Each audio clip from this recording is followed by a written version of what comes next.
Hey, salut à tous la communauté de Jeep. Salut à tous, le dodelinage est présent.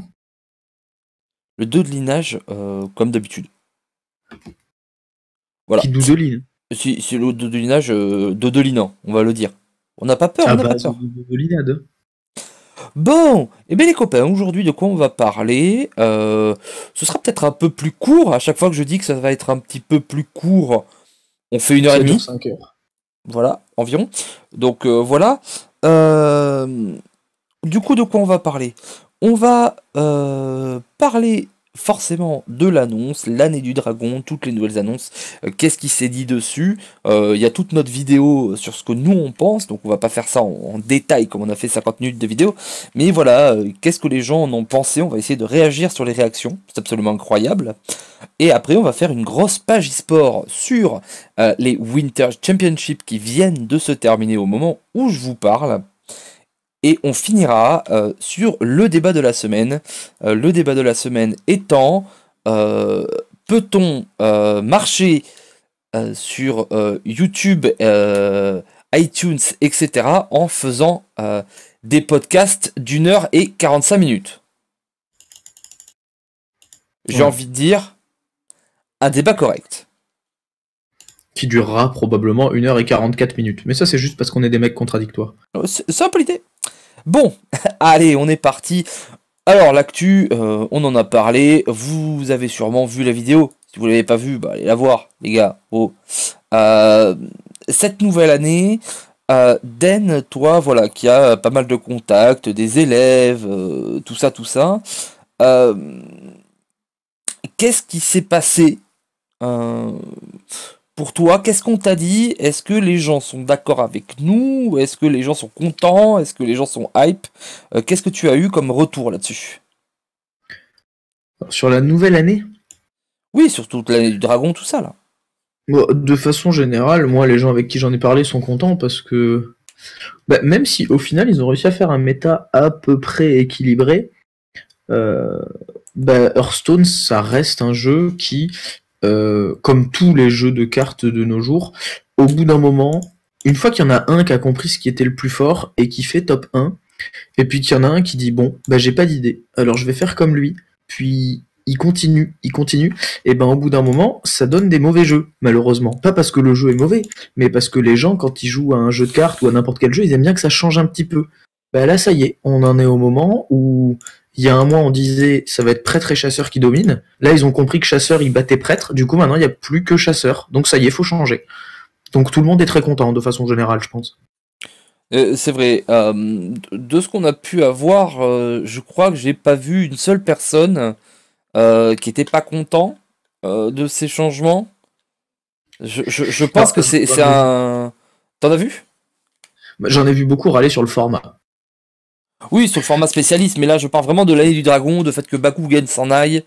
Euh, Sur Bakugan, moi, j'étais pas particulièrement content qu'il s'en aille. Je pense Ah bon? que on pouvait faire. Bakugan, il me dérange pas. Il y a des decks de Bakugan qui me dérangent, oui. Par exemple, Paladin Impair est un deck qui me dérange. Par exemple, c'est tout. Chasseur Impair, ça me dérange un petit peu aussi, parce que je trouve juste que le deck n'a aucun intérêt. Mais par exemple, Démoniste Pair, en fait, je pense que ce qui me dérangeait, c'était les decks impairs. Les decks pairs, j'ai jamais eu de problème avec. Oui, enfin, démo pair c'était débile aussi, hein. Quand tu te dis la plupart des trucs c'est pas assez bien dans le jeu parce que t'as un deck qui peut poser des 8-8 T3, il y a un problème, ça a cassé le jeu un peu, hein. Oui, non mais on n'est pas en train de dire que c'était des mauvais decks. Je dis juste que démo pair, en fait, enfin démo pair, les decks pairs, il y avait le pouvoir héroïque au service de quelque chose. Paladin pair, démoniste pair, c'était des decks qui comptent, mais qui ensuite fonctionnaient avec un autre principe. Alors que paladin impair, guerrier impair, chasseur impair, c'était des decks qui pouvaient ne faire que des pouvoirs héroïques. Oui, ça peut l'idée. Enfin, malgré tout, on l'a quand même vu sur enfin, la quantité, la proportion de decks pair et impair dans l'année. Malgré tout, pour l'invention, c'était Ah non, mais j'ai... problématique. Oui, c'est problématique parce que en fait c'est un peu le souci de Hearthstone, c'est que on s'en est rendu compte, c'est que la stabilité, c'est bien, mais le problème, en fait, c'est qu'on était encore dans une phase où bah, les decks étaient forts. Et en fait, les autres decks étaient tellement forts qu'ils ont dû rendre Baku Egen fort. Et du coup, quand t'as un truc stable et fort, bah c'est pas bien en fait. Après, je suis limite pas d'accord avec toi. Ils les ont pas rendus forts en fait. C'est juste le design qui est mauvais. Parce que si c'était juste qu'ils étaient trop forts, ils les auraient nerfs. Mais là, ils les font s'en aller. Tu l'as dit en plus dans notre vidéo, c'est que c'est un mauvais design en fait. Je pense C'est que vrai. c'est un design bloquant, pas un mauvais design. Bah oui, mais un design bloquant, c'est un mauvais design. Je suis Non. désolé, dans un jeu de cartes, quand tu fais des cartes qui t'empêchent de faire 500 autres cartes, et qui t'obligent à toujours nerfer en fonction de ces cartes, c'est pas un bon design. Comment ça s'appelle, un jeu de cartes, c'est censé être un truc où t'as plein de rouages qui s'enclenchent les uns les autres, et si t'en changes un, malgré tout, la machine continue de marcher. Là, le problème, c'est que t'avais ces deux pidules là qui étaient au centre, et il fallait faire tout en fonction d'eux. Et c'est très gênant, en Bon, fait, quand t'es un game designer. c'était pas tout en fonction d'eux non plus. Ah bon, parce que tous les nerfs de mana, ils les ont pas, ils les ont pas mis à grand coup de plus 2. Ou alors ils ont pas fait des nerfs juste parce que ah ouais, mais telle carte il faut l'augmenter parce que sinon avec Baku c'est trop fort. Hein, on pense à toi, petit William de mana, qui a souffert qui a souffert pour 4 mois de jeu. Il y a énormément de décisions sur toute l'année qui ont été prises à cause de Baku Weekend. Mettre plus Là, 2 je me sur demande. certaines cartes, genre sur le Anoyotron. Anoyotron, ils ont passé la carte de PT à injouable, alors qu'il y avait une bonne stat de mana au milieu, juste pour que ça reste dans la même catégorie entre Baku et Gen. Alors, un demi-tronc, tu parles de l'inventrice ricanante? Ah oui, pardon, inventrice ricanante, oui, Gingly Inventor, oui, c'est ça. D'ailleurs, c'est une question que je me pose. Est-ce qu'ils vont revenir sur certains nerfs qui étaient faits à cause de Baku Egen? Je pense pas, je pense que ce serait un trop gros aveu de on s'est raté. Ouais, c'est bon, là, l'aveu, il est passé. À un moment, enfin, tu fais les choses bien ou tu les fais pas bien. Oui, enfin, tu vois, là, c'est déjà genre, on s'est un peu trompé. Si vraiment ils reviennent sur les trucs, ce sera, on s'est beaucoup trompé et je pense que c'est pas forcément bon pour leur image parce que derrière, tout le monde va dire, vous voyez, vous êtes des banquignoles. Mais ils se font déjà insulter par tout le monde. Oui, mais bon, ils le voient peut-être pas pareil depuis chez eux que depuis chez nous. Voilà, mais malgré tout, sur toute cette année, moi j'en ai parlé avec des amis casus à mon anniversaire hier, tout simplement. Euh, Ils étaient ultra hypés, mais comme moi en fait, par les nouvelles aventures. Genre, j'étais avec Isu, Blue que tu connais aussi, voilà, Isu Lona qui est streameuse, si vous allez la voir, faites-lui des bisous. Euh, euh, la hype est là pour cette année. Oui. Et j'ai vu personne dire ouais, les aventures on s'en fout, ouais, Bakugan c'est vraiment, tu vois, même si toi bon ça te dérangeait pas plus que ça, t'es pas gêné. Il y a eu des années où à chaque fois c'était genre ça pue du cul un peu, et là en fait non, on est sur quelque chose d'assez d'assez unanime, j'ai l'impression. Mais moi, en fait, cette année, j'ai vu tellement de gens râler qu'au bout d'un moment, je me suis dit, bon, ça va sûrement servir à rien que j'en rajoute. Alors, je vais juste être content et continuer de jouer à un jeu que j'aime bien. Et depuis que j'ai cette mentalité, je trouve que je me porte beaucoup mieux. Il passe beaucoup plus de temps sur Fortnite parce que c'est ça le jeu qu'il aime bien en vrai, hein, vous trompez pas. Non, pas du tout. Du coup, à part ça, il n'y a pas eu énormément de news. Malgré tout, on a eu une petite interview de McDonald's qui a été interviewé par Shaq News, si je ne me trompe pas, et ils lui ont posé des questions bah, justement sur les cartes du Panthéon. Euh, alors il a dit le classique, bon bah si on envoie des cartes dans le Panthéon, c'est une question de niveau de puissance et d'identité de classe. Euh, voilà, il a dit bah, les cartes fortes, c'est des bonnes cartes, ok d'accord, ça c'est bien, on l'apprend. Euh, Par contre, truc intéressant, il nous dit le garde funeste a été sélectionné en raison de son impact important et pourrait être remplacé par une autre carte à l'avenir. Du coup, ça c'est intéressant. Parce que Au lieu d'une 5-7, on va avoir une 4-6. non, on va avoir une 5-7. Quand tu la joues, tu discardes 2 cartes de ta main. Mais c'est pas un démon. Ah. Parce qu'en fait, c'était ça le problème qui les dérangeait avec Garde Funeste. C'est que dès que t'avais un pas- moyen d'invoquer un démon autrement que par juste le jouer, c'était un énorme boost pour Garde Funeste en fait. Parce que du coup, t'avais une 5-7 charge sans défaut. Oui. Du coup, si tu fais à peu près la même carte, même si t'en fais une 5-6, on s'en fout, c'est pas si grave, mais que tu dis c'est plus un démon. Bah, ça revient pas sur Gul'dan et du coup, t'es triste. Bah ça revient pas sur Gul'dan, mais Gul'dan il est plus là de toute façon, on s'en fout. Bah, vas-y, viens, on respecte le wild un petit peu. On fait semblant qu'on s'intéresse au wild.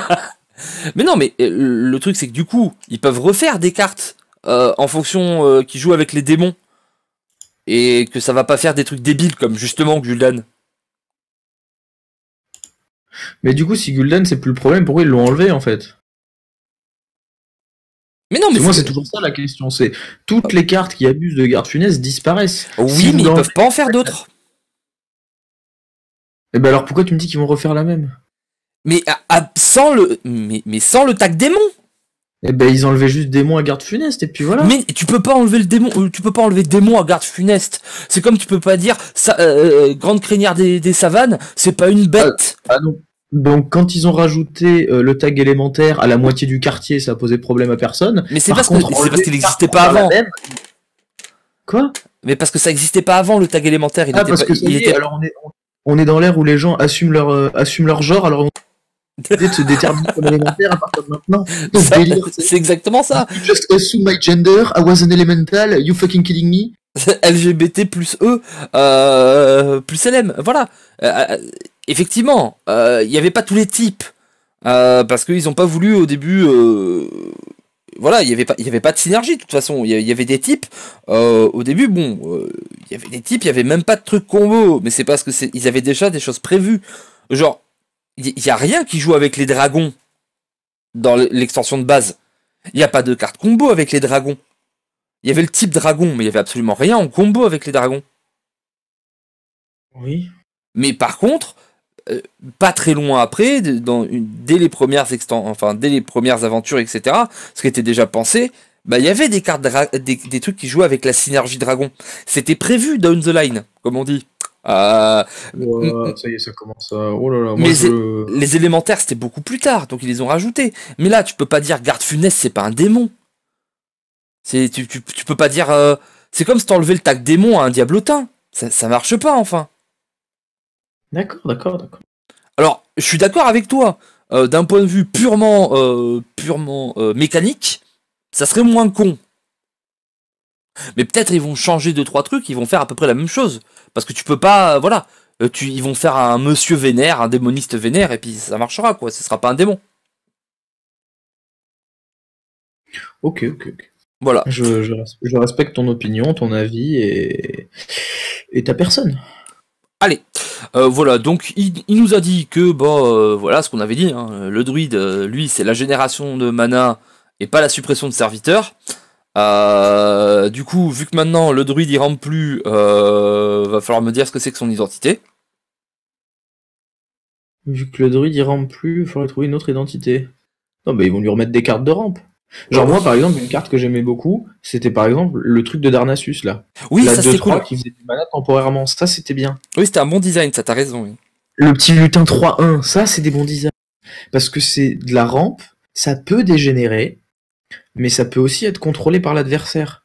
Le problème de croissance, ça a toujours été que il n'y a pas assez de decks dans le jeu qui te punissent pour faire un tour 2 pendant lequel tu ne fais rien, et ensuite t'as un mana d'avance toute la game. Ça c'est vrai. Il était là le problème, on l'a su, on était au courant de ce genre de carabistouille. Oh, tu sais, tu te rappelles de l'époque où t'avais un ramp qui te mettait une idole de jade. Oui, c'est ça. C'était sale aussi ça. Mais voilà, par contre, voilà, il dit ça. Du coup, est-ce qu'on va s'attendre, voilà, est-ce qu'ils vont remettre du ramp? Parce que là, en ce moment, le druide, s'il n'y a pas de ramp, moi, encore une fois, je vais dire, du coup, c'est quoi la vision à long terme? Parce que tu me dis, oui, le druide, c'est la génération de mana et pas la suppression des serviteurs. D'accord, j'accepte. Je sais, c'est logique, j'aime bien l'idée. Mais tu lui as enlevé son ramp, les gens les jouent plus. Quasiment. Ah non, c'est pas quasiment, les gens les jouent plus. Genre, on a eu des mails, hein. Oui, mais il y a quelques... Des fois, on croise un nourrir, tu vois. Bon, il est jamais joué en mana, mais on le croise. Donc on peut dire, il y a un peu de ramp. Ça compte. Euh, Donc voilà, s'ils nous rajoutent pas ça et qu'ils nous disent oui, ça c'est l'identité de la classe, donc s'il a plus d'identité, le druide il va faire quoi? Des Bah, bêtes? il y a un archétype sur lequel ils peuvent encore construire, c'est les druides tréants, hein. Ouais, les tréants, les trucs comme ça, mais pareil. Il va perdre. Il a perdu beaucoup, il va continuer de perdre beaucoup le druide d'un coup. Non, il va falloir le reconstruire. Alors c'est vrai que c'est très bizarre d'avoir une classe qui a pris aussi cher juste avant l'annonce du format spécialiste en fait. Ça fait vraiment bizarre en mode bon, alors maintenant en tournoi vous j'aurai qu'une seule classe. Ok, mais pas druide. Bah bon, bah d'accord, écoutez, qu'est-ce que. Mais pourquoi du coup? Parce que vous avez plus de bonnes cartes dans la classe. Bon, bah ok. Qu'est-ce que vous voulez qu'on réponde Non, à ça? Très bien. il y aura plus de bonnes cartes. Parce que là, tu vois, il y a encore des trucs. Les druides ils continuent d'être joués, Ah tu oui, vois, il y a encore t'as il y a toujours. encore Fléau. Voilà, il y a Druid, Fléau, Play. Druid Maligo, Druid Maligo, c'était joué au World. On a vu du druide Akar. Druid Sirpilleur a fait un top 1 légende la saison dernière. Genre, le druide peut encore fonctionner actuellement. Là, le but, c'était vraiment, voilà, avec la rotation, euh, on va avoir une vraie idée. On va avoir une vraie idée de à quel point Malfurion, euh, il est plus dans les petits papiers Blizzard, quoi. Voilà, après il nous dit que Maligos, bon, ils y pensent chaque année, mais ils l'ont jamais fait. Alors ça c'est bien, ça c'est vraiment des cartes, il y en a quatre. On va l'appeler le club des quatre parce que c'est facile, mais Maligos, Leroy, Commissaire Priseur et Alexstrasza. Tu m'arrêtes si je dis une connerie, hein? C'est à peu près ça, c'est les quatre auxquels je pensais. J'ai l'impression que tous les ans ils nous disent bon écoutez les gars, on sait, vraiment, on sait, on suit les stats, mais encore un petit peu. Tu sais, alors, je vais faire une analogie dégueulasse. Ça ne reflète pas ça ne reflète pas mon idée ni quoi que ce soit. Mais tu sais, c'est un petit peu quand t'invites une fille en rendez-vous et que à la fin de la soirée, elle fait, je suis pas prête. Et du coup, au rendez-vous d'après, tu te donnes encore plus. Et au rendez-vous d'après, tu te donnes encore plus. Et à chaque fois, il manque un petit truc. Et tu sais toujours pas ce que c'est. Et à la fin, bah, tu comprends pas. Ça marche dans l'autre sens, hein. Ouais. Il y a des mecs aussi qui sont chiants, je dis pas le contraire. C'est juste que moi, étant un garçon, c'est dans ce sens-là que ça se passe. Mm. Mais c'est vrai, voilà. Moi, j'ai l'impression que c'est un petit peu ça. C'est genre, ils t'en demandent toujours le petit chouïa en plus, puis l'année d'après, on leur montre, on leur dit, bah voilà, du coup, on a fait 3 decks de plus avec ces cartes-là, puis on a cassé des mécaniques, hein. Ouais, mais. Il y a des cartes qui s'en vont. Ah, c'est ça. C'est genre, commissaire-priseur, c'est bon, on l'a enlevé de voleur. Ouais, mais du coup, enfin, je veux dire, Druid, il a quand même Ktun et Akar avec commissaire-priseur. Ouais, mais c'est qu'une seule classe. Ok, mais alors, Alexstrasza, elle, pour le coup, elle est dans 3 classes différentes. Ouais, mais c'est que un tiers du jeu. Maligos, ça fait la 5e année de suite qu'il a des combos où il met l'étal à des gens qui sont à 30 PV. Ouais, mais guerrier, il a un pouvoir héroïque qui fait de l'armure, c'est un bon contre. Les gars, arrêtez de nous prendre pour des cons à un moment. Dites-le si vous voulez pas. Voilà, On comprendra. C'est pas un problème. Genre, vous voulez pas vous en occuper, vous vous en occupez pas. Mais au moins une réponse définitive, qu'on soit fixé, on sait pas en fait. On ne sait pas comment réagir à ces informations. Non, donc il y a ça. Bon, d'accord. Et après, le dernier truc qu'il nous dit, c'est que bon bah en fait ils ont pas peur de l'OTK attaque mentale parce que du coup il y a quand même pas mal de trucs qui s'en vont en prêtre, notamment Vision de l'ombre.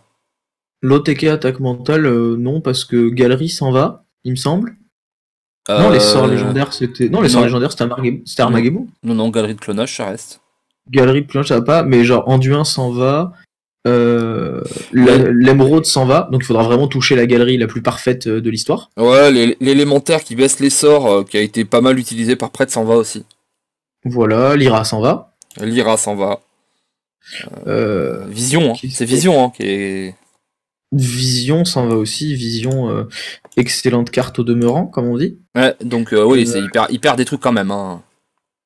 Ah, je crois qu'il perd sa servitude aussi, le sort à 4 qui ressuscite. C'est pas impossible. Donc en fait, le principe, je pense, c'est que la galerie parfaite sera toujours possible, mais tu pourras plus gagner si tu rates ta galerie, en fait. Du coup, on va avoir un deck prêt bizarre avec genre des banquiers pour remettre des cartes dans le deck. Ouais, c'est ça, on va être là-dedans. Après, Des grands Maligos pièces banquiers pour remettre Maligos dans le deck et le tour d'après prendre ta galerie. Ça a l'air moins fort comme deck vu d'ici, mais on va bien trouver une petite place pour Alexstrasza et Commissaire Priseur vu qu'ils sont encore là. oui, c'est ça. Et puis tout ce qui est les raises aussi du prêtre, il les perd pareil, hein, parce que la statue d'Obsidienne, elle s'en va aussi, hein, donc. Oui, mais la carte avait déjà disparu du deck Oui. avant. Hein. Mais voilà, pour les gens qui disaient oui, mais il y avait ça, non, non, il perd beaucoup de choses. Donc voilà, Non. pas mal de. Il nous dit ça. Moi, malgré tout, le truc qui me dit que. Ça me gratouille. Ça me gratouille, ça me fritouille. Qu'est-ce que tu gratouilles C'est pourquoi il n'y a pas des cartes qui reviennent. Alors vas-y, Parce donne que, des noms, là. On balance, viens, balance, on donne des deux. par exemple, sur ces 2 dernières années, Oui. ou là, même sur la dernière année, là, est-ce que Oui. vraiment Ragnaros, c'était une carte OP? Oui. Pas sûr. J'ai pas... Ah si, bah quand tu vois que Mage Impair la garde au mulligan et qu'elle gagne le game, oui. Jenala il a montré que Ragnaros c'était encore une carte OP. Oui, mais dans Mage en particulier. Parce que bon, bah voilà, le Mage il fait des trucs. Alors ouais, faisons. Est-ce que tu penses que Roi Lich est une carte OP actuellement? Non, mais je pense que c'est pas beaucoup plus faible que Ragnaros. Je suis pas sûr. Je suis pas convaincu. Je pense que Ragnaros est bien meilleur que Roi Lich. Ah, vraiment, je suis pas sûr. Sur la Moi, totalité, je... peut-être, hein, mais je suis pas convaincu. Parce que tu vois, en Wild, il y a plus de jeux qui jouent Roi Lich que Ragnaros. En Wild, il y a plus de jeux qui jouent Roi Lich que Ragnaros. Eh ouais. C'est beau. Non, Oh, mais oh. c'est... Mais moi je dis ça, je dis rien. Bah du coup, dis rien. Voilà. Mais là, voilà, ils auraient pu nous remettre Ragnaros, par exemple. C'est une bonne carte, Ragnaros, c'est fun. Par le feu, soyez sanctifiés, ça part dans la tête, c'est bien. Ils auraient pu nous remettre Sylvanas aussi, parce que Chasseur Aldagonie va quand même perdre une carte ou deux, c'est dommage. Non, elle, par contre, elle peut rester, tu vois. Là, bon, on l'appelle pas, tu vois, ça va. Ça va, c'est Par contre, il y a là. un truc que j'aimerais bien qu'ils fassent un jour, c'est qu'ils remettent Drakazur à 6 mana dans le jeu. Ouais, Drakazur, c'était bien comme carte, et c'était pas totalement pété, Drakazur. C'était pété à 5. Je comprends en fait que c'était pété à 5 parce qu'il y a des classes comme voleur ou quoi qui vraiment piocher plus spell power, ils abusent. Ouais, mais t'aurais pu le nerfer Et genre, correctement, en fait.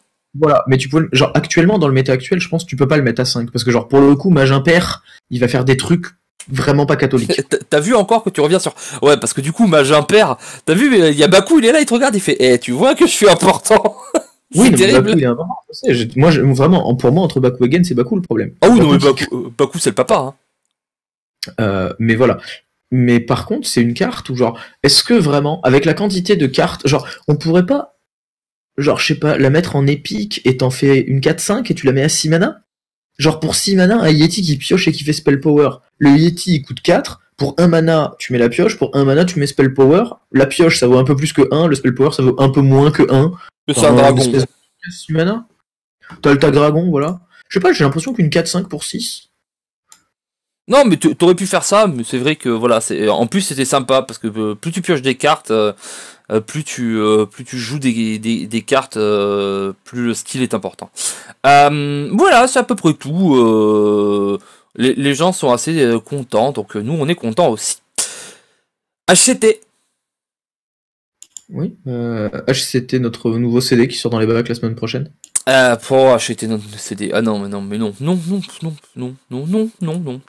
Non. Alors du coup, CHD Winter, c'était la dernière étape pour se qualifier au championnat du monde. Comment ça s'est passé? Comment était le méta là-bas, Den?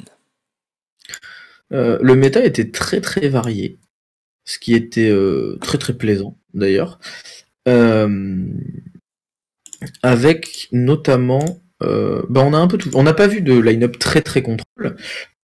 Et c'est pas mal. Je pense que le truc la plus contrôle, c'est peut-être Définition, qui avait Guerrier Impair, Druid Akar. Enfin, qu'il y avait des decks qui étaient pas de mauvais en fait contre aggro. Mais surtout, moi, il y a deux choses que j'ai vues et qui montrent vraiment en fait pour moi la nature d'Hearthstone. Et si vous regardez un petit peu si vous avez regardé la finale, ça a dû vous sauter aux yeux, c'est que quand tu laisses de la place à aggro, il finit toujours par te le rendre. Voilà.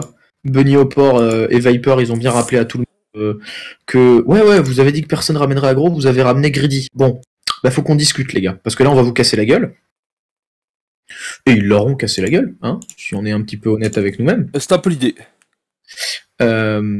Et l'autre truc, c'est quand tu prends les meilleurs decks, peu importe ce que tu mets dedans, quand ça a envie de gagner, ça gagne. Parce que, est-ce qu'on peut parler du fait que Roger était peut-être l'adversaire le plus facile du tournoi pour Bunny Hopper, et il a pris un grand 3-0. Bunny Hopper a pris un 3 grand 3-0. Oui. Et voilà. Bunny Hopper, il avait la line-up entière favorable sur Chasseur Aldagoni. Il avait la line-up entière favorable sur Prêtre Clonage. Genre, il y avait que des raisons de se dire, bon, bah, il va lui mettre une branlée, hein. Et il a pris 3-0, donc moi, voilà, c'est vraiment les deux enseignements que je tirerais de ce tournoi, c'est que arrêtez de croire que personne amène aggro, même quand aggro c'est nul, et la deuxième chose, c'est que, dans le doute, ramène les meilleurs decks du jeu, parce qu'ils sont capables de gagner des tournois à ta place. C'est un peu ça. Mais après, c'est juste un bon call en fait. Ils ont fait bon bah aggro c'est pas bien. Personne va prendre aggro. Allez, on se dit vraiment que c'est des idiots qui veulent se foutre sur la gueule en mode on est des mecs intelligents, on prend des aggros. Bon bah voilà quoi. J'ai envie de dire lecture. Oui. La non, lecture. Mais les deux ont eu des raisons. Genre la line-up de Roger, elle était très bien. Et Viper et Bunny Hopper ont encore montré que quand il s'agit de créer des line-up et d'être très intelligents, ils savent le faire. Donc ça, c'est pas du tout étonnant. Mais c'est vrai que quand tu regardes la finale, tu te dis, il y a quand même un chasseur Raldagoni qui a démonté un chasseur midrange, alors que à un moment, sa main, c'était que des T7. Oui. Sans être de nature particulièrement, tu vois, ça me chiffonne un peu quand même. C'est un peu chiffonnant. Après, est-ce qu'on peut parler quand même de la catastrophe de ce système de cette année? Le système change, et tant mieux. Parce que qu'est-ce qui s'est passé sur ce HCT en particulier? On a deux joueurs qui sont donc Viper et... Bunny Hopper, non, il y en a plus, hein, parce que Bloodyface aussi, il était déjà qualifié. Oui, ah bah oui, c'est vrai, Bloodyface aussi. Sur le top 8, il y en avait 3 qui étaient déjà qualifiés, et sur le top 4, il y en avait 2. Voilà. Des gens qui sont donc déjà qualifiés. Alors, en particulier, c'était avec les Européens... avec les Européens, c'était assez flagrant, parce que c'était la moitié, en fait. Je sais même pas si c'était pas... non, il n'y avait pas les 3. Non, il y avait la moitié des Européens qui étaient là, qui étaient qualifiés. Du coup, en fait, quand il y a des joueurs qui sont dominants sur une année, ça fait du mal à la région. Au championnat du monde. Je comprends pas le principe. C'est-à-dire que dans le championnat du monde, c'est-à-dire le moment où vraiment tout le monde va dire ok, ça va être le grand qualifié, ça va être le grand gagnant, et il y a toujours ce truc. Il y a toujours ce truc, c'est comme sur League of Legends, sur CSGO, sur tout jeu, t'as toujours Europe versus US versus China versus Corée versus reste du monde, tout ça. Et donc, si t'as eu des joueurs très très bons dans une région, c'est bénéfique pour les autres régions. Parce que là, on a des qualifiés sur ce HCT. Ce sont, alors du coup, Ike, LF Weighing, donc Roger et SN Jing. Et il y en a deux, en fait. En fait, c'est des rattrapages. Ils ont pas fait top 4. Voilà, c'est des rattrapages parce que voilà. Et moi, il y a deux trucs qui me gênent là-dedans en fait. C'est que du coup, ils ont fait rattrapage parce que il y a des gars du top 4 qui étaient déjà qualifiés. Mais pourquoi ils font rattrapage maintenant et pas sur les championnats d'Europe? Mais oui. C'est ma première question. Je dis pas que c'est mieux ou quoi, je pose juste la question pourquoi. Et ma deuxième question, c'est que là, cette année, sur les Open Cup, j'ai parlé avec Cassie, qui m'a dit que si tu avais fait Master, et donc que tu étais déjà qualifié au tournoi à Las Vegas, par exemple, et ben Blizzard t'interdisait de participer au tournoi qualificatif.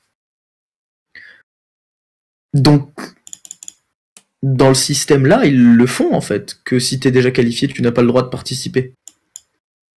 Bah voilà, donc là c'est un petit peu bizarre. Et Alors, en plus, il y a la notion de l'argent. Enfin, je veux dire, je comprends, il joue pour beaucoup d'argent. Pour le coup, Bonnie Opor, tu l'interdis de participer au championnat du monde d'hiver parce qu'il est déjà qualifié. Bah, je crois qu'il a fait quand même, et en étant en finale, je crois qu'il a pris 40 000 ou 35 000. oui, mais C'est énormément d'argent. le truc, tu pourrais faire, je sais pas, tu pourrais faire un, je ne sais pas, tu pourrais faire un truc fun de type le joueur, le joueur par Patreon. non, pas Patreon, mais tu vois, genre, le joueur se qualifie pas au World, se qualifie pas à la finale du HCT Winter. C'est l'autre, le troisième, ou le quatrième, ou le 12e, ou je sais pas quoi, en fonction du décalage. Mais malgré tout, il récupère la thune. Tu vois, donc t'as un joueur, il y va seulement pour la gloire. Parce que de toute façon, il devrait pas y être. C'est vrai qu'ils auraient pu faire ça. C'est-à-dire que bah, t'as le droit d'y aller parce que... Pour Bonnie Opor, c'est un peu chiant en mode c'est pas moi qui défends mes chances pour aller gagner des thunes. Mais du coup, pour l'équité sportive au lieu de l'équité financière, c'est mieux. Alors, pour le coup, il y a un truc qu'on pourrait dire. Je sais pas si c'est très bien, mais il y a un truc qu'on pourrait dire. C'est que, comme les championnats du monde, oui, il y a une espèce de guéguerre de région. Je suis d'accord. Mais Hearthstone reste un jeu individuel, et au final, est-ce qu'on s'en fout pas un peu de la région de laquelle vient le champion? Ah mais moi je m'en fous totalement, mais je peux te dire que sur les chats, les gens ils s'en foutent zéro. Oui, sur les chats, les gens ils s'en foutent zéro. Après, du coup, j'avais un autre argument que je viens de perdre. Oui, ce qui est dommage, c'est qu'en fait, du coup, on réduit, enfin, c'est pas on réduit, mais les joueurs du coup au championnat d'Europe avaient la même chance de se qualifier. C'est-à-dire que, bah, comme ça changeait absolument rien, c'était toujours 1 sur 64. Je pars du principe qu'ils en avaient pris 64, ils étaient 78 ou 80, je crois. Oui. Mais 1 sur 64, alors que au championnat du monde, bah, les mecs, ils avaient pas 4 sur 16 de se qualifier, ils avaient plus. Oui. Du coup, en fait, tu gardes l'équité pour un niveau, mais t'as pas l'équité sur l'autre niveau. Quel Et là, niveau moi, où ça au-dessus me gêne Oui, voilà. Et moi, là où ça me gêne le plus, c'est que le niveau sur lequel tu biaises un petit peu l'équité, c'est le plus haut niveau des deux. Ben justement, en fait, plus on monte et plus ça devrait être équitable. Genre, si t'es obligé, genre, mettons, t'as raté, parce que pour le coup, c'est une faille du système un petit peu. Genre, personne s'est dit, on en a un qui va se qualifier 2 fois. Et honnêtement, c'est une espèce de, c'est un monstre pour l'avoir fait. Hein, on va pas se mentir. Mais si tu dois accepter que ton système est biaisé et du coup bah, compenser avec bah, à un moment c'est défavorable pour quelqu'un, fais-le au plus bas niveau de compétition possible, non? Oui, ça me paraît assez logique. Mais bon, c'est pas vers ça qu'ils sont allés. Deuxième Mais truc, du coup, on va oui. quand même nous donner l'occasion de féliciter Bonnie Opor et Viper, mais particulièrement Bonnie Opor, parce que juste monsieur sur sa compète en fait. Oui, en plus, voilà quoi. À part là, il y a vraiment eu le karma, les étoiles qui se sont alignées pour Roger parce que voilà, il était en plus très. La finale est une branlée. Il n'y a pas d'autre mot. C'est Ah, pas mais une branlée du niveau de jeu, c'est une branlée Hearthstone. Il y en a un qui a eu les cartes, pas l'autre. c'est ça, c'est un moment tout est bien allé dans un sens, tout est mal allé dans l'autre sens. Sur 3 games d'affilée. C'est pas plus dur que ça. Roger, qu'est-ce qui nous a fait ce bon vieux Roger? Et définition, parce qu'on a appris il y a pas longtemps qu'il y en avait 2. Voilà. Alors, Roger, c'était octobre, les HGG en poule. Oui, c'est c'était ça. novembre à la BlizzCon après. En octobre, son équipe a été disqualifiée parce que lui et un autre joueur, ils ont Trimac. pendant le tournoi. Le bon petit streamac des familles. Voilà. Mais là où c'est encore plus drôle, c'est que déjà, il a été invité à l'Invitational de Taïwan. Oui. Mais encore, l'argument qui a été donné, c'est ce n'est pas un tournoi des championnats du monde, donc on l'a disqualifié des HGG. Je crois qu'il n'aura pas le droit de représenter son pays sur les 2 ou 3 prochaines années ou un truc du genre. Je crois, je dis peut-être une connerie là-dessus, mais je crois qu'il a plus le droit de participer au HGG, mais du coup ils ont dit on le punit sur le circuit HGG, mais on le punit pas sur les championnats du monde. Je peux entendre. En soi, on te punit sur le circuit sur lequel tu as fauté. Ok, pour moi, je t'aurais puni sur le jeu entier, je t'aurais dit va te mettre à Magic Fact, mais ok, on peut comprendre cet argument-là. Mais définition... Oh la punition, on va te mettre à Artefact. Ouais, non, pour le bah oui, mais bon, mais en même temps, tu compromets l'intégrité d'un tournoi à plusieurs milliers d'euros et dont la finale se passe à la BlizzCon. Moi, je suis désolé, tu ruines une BlizzCon, Blizzard, ils sont en droit de te dire, bah dégage de mon jeu. Oui. Pour le coup, tu vois. Mais par contre, définition, apparemment, c'est sorti ce soir sur Twitter. Il y en a qui le savaient, moi je le savais pas. C'est quelqu'un de très très très connu en Asie comme le plus gros stream sniper. Genre, il est connu comme ça. Et pour le coup, quand tu stream snipe en ladder et que tu fais du win trade en ladder, etc., ça a un impact sur les championnats du monde parce que c'est comme ça qu'on se qualifie. Oui. Du coup, pourquoi il est là, lui? Parce que il a changé de nom. Alors, il a pas changé de nom. Il a changé sa façon d'écrire son nom. Il a pas changé de nom, hein. Il a juste changé. Il est passé de coréen à européen au niveau de l'écriture. Mais après, il s'est pas qualifié. Non, mais il y a personne. Enfin, tu vas pas me faire croire que s'il s'était qualifié, il y aurait un bizarre qui serait débarqué. S'il n'y a pas no stop, fait désolé. On blaguait depuis le début en fait. Tu te qualifies pas. C'est que déjà ils sont là. Mais t'as raison. Mais voilà, bon. Oui, il y a eu une justice par le sport, oui, mais enfin, je veux dire, pour un mec, c'est connu, genre, je me rappelle. Bon, après, il y avait déjà eu le cas en Europe, par exemple, avec Neyman à une époque. Oui. Tu vois, Neyman pour le coup, il avait été banni. Il lui avait banni son compte. Bon, là où c'est beau, c'est que quand il a refait un compte dans lequel il avait changé une lettre, c'est-à-dire qu'au lieu d'écrire Neyman avec un A, il l'avait écrit avec un E. Mais ça change pas mal de choses au niveau de la prononciation pour les streamers. C'était pas. Ouais. Il y en a 2-3 qui ont dit, nous, ça nous change quand même en termes de boulot. Vous vous rendez pas compte, on doit apprendre nouveau. Hein. Un nom entier quand même. Oh. Mais du coup, quand il avait refait un compte, on lui avait rien dit. Donc au final, il est juste augmenté les stats de Blizzard sur le nombre de joueurs de Hearthstone. Ouais, c'est déjà un joueur de plus. Bon, du coup, ça y est, c'est fini. On a les qualifiés pour le championnat du monde. On a donc eu sur ce Winter. Donc, comme on l'a dit, Ike l'américain, SN Jing, LF Wing, les deux chinois, et Roger qui est de Taipei, de Chinese Taipei, donc en gros un autre chinois quoi. D'accord. C'est pas vraiment. C'est APAC. Ils le mettent dans la catégorie APAC. Oui, mais voilà, Taipei, Chinese Taipei, voilà, c'est. Oui, bah il y a Chinese dans le nom, oui, on sait. On a les qualifiés de l'été qui étaient A83 650, l'ami de Pologne, si je ne me trompe pas. Oui. Le duo d'Allemands Bunny Hopper et Viper. Oui. Et l'ami américain Killin Holday. Oui. Et Bloodyface. Non. Il venait d'avant lui. Ah non, Bloodyface, il est dans le Fall Championship. Lui et Just Cyan qui se sont qualifiés tous les deux. Je pensais que tu les faisais dans l'autre sens, pardon. Voilà. J'ai confondu. Bon, dans le sens que c'est affiché sur leurs écrans, j'ai pris en photo. Donc on avait Bloodyface et Just Cyan pour les États-Unis et Language Hacker pour le Canada. Donc, la grosse période américaine, quoi. La grosse période ricaine, et en plus de ça, on avait Blue Trail, qui est lui aussi de Chinese Taipei, de Taipei. Et enfin, nous avons les qualifiés au nombre de points. Et alors là, pour la Chine, on a Xiaoti. Comment on sait que c'est déjà la Chine? Comment tu sais que c'est lui? Parce que eux, ils l'ont affiché. D'accord, parce que moi j'ai vu sur Twitter, etc., il y a personne qui... Ah si, ils l'ont affiché, là, ils ont montré les qualifiés. D'accord.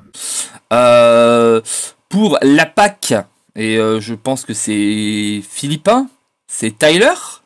Non, c'est Vietnam. Ah oui, Vietnam, c'est vrai. C'est ça. Du coup, on le met en Europe, hein. On est chaud. Oui, ça marche. On a 2 Européens. On a Mudzi pour les États-Unis.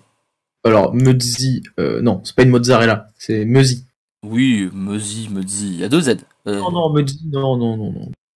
Et enfin, pour l'Europe, ça ne surprendra absolument personne, c'est l'ami Hunter Race. Ouais. Bon, en même temps, heureusement qu'il s'est qualifié, parce que sinon c'était chiant d'être l'invité et de faire des Worlds à 10. Bon, Voilà. on peut le dire, c'est quand même des sacrés bons joueurs qu'on va retrouver au World. Ça devrait envoyer du sacré pâté. Et moi, je sais pas pourquoi, mais je le sens bien pour Hunter Race. Il a trop raté ses HCT de s'être qualifié par la petite porte, etc. Pour là, pas tout casser. Je sais pas, j'ai un feeling comme ça. Bah, il y a un nouveau format, donc c'est pas facile à dire. Voilà, alors oui, et dernier truc sur lequel on va parler sur cet e-sport, maintenant que vous avez tous les joueurs, c'est qu'est-ce qui se passe dans la tête des mecs qui ont fait l'e-sport sur Hearthstone. On a donc eu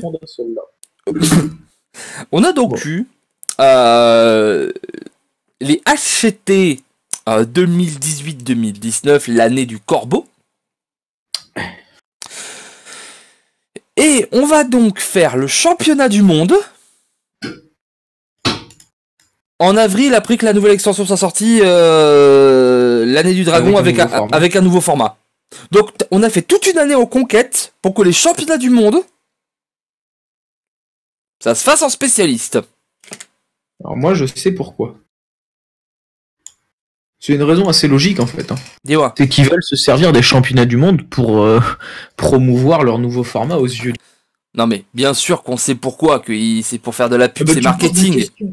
Mais est-ce qu'on peut parler à un moment de logique sportive? On est là pour faire de l'e-sport.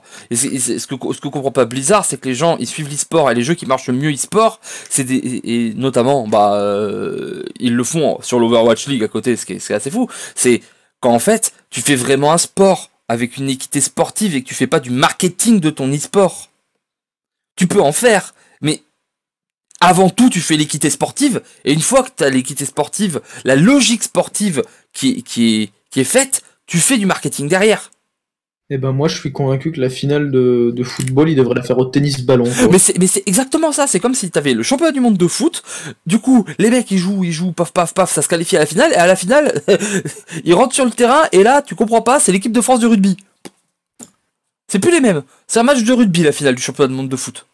Ouais, là t'abuses un peu, c'est comme si Hunter Race on lui demandait de jouer à... Oui, j'abuse un peu. Est-ce qu'il est super bon? On sait pas.